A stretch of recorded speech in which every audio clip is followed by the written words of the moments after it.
We'll take you now to the place where winemaking is thought to have begun some 8,000 years ago. Not France, nor Italy, but Georgia. But the industry nearly died out 6 years ago when a Russian trade embargo cut winemakers off from their biggest market. Rory Challens has been to eastern Georgia to see how they're spiritedly bouncing back. In Kakheti, they've been making wine for millennia. Archaeologists think viniculture began in Georgia, and at Aliverdi Monastery, the monks use techniques far older than the walls themselves. Kvevari are huge earthenware vessels. The first ones have been dated to around 10,000 years ago, and they're still being made today. Each of these pits holds a kvevari. They're buried underground to keep the temperature cool and constant. Once they're filled, then they're capped with clay and topped off with this fine grey sand. The wine is kept there for 6 months. The result is quintessentially Georgian, and Father Gerasim is very proud of this region's heritage. Kvevari wine has existed in Georgia for thousands of years, and we are trying to keep it alive by using the traditional methods.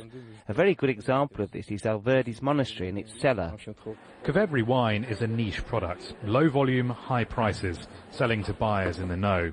But not all Georgian wine is made in ancient clay jugs by bearded monks.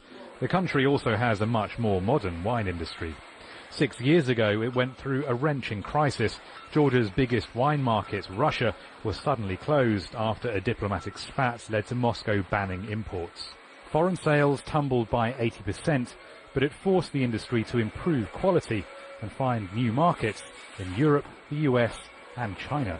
When they banned, now when you switch to the new markets, you really have to get more and more active in terms of policy and in terms of marketing, and you have to be aggressively present on the market. That's why there is a revival in these terms. It's been a tough few years for winemakers here, but some admit the Russian ban might have been a blessing in disguise, and Georgian wine is now gaining a good reputation around the world. This year, I think that our company will reach the same level or overcome the level which we had before in 2005. So we actually caught up with our sales in 6 years. Come harvest time, Georgians will be making wine like they have done since time immemorial. Thousands of years ago, this country taught the world about the great special qualities. It seems the world is waking up to Georgian wine again.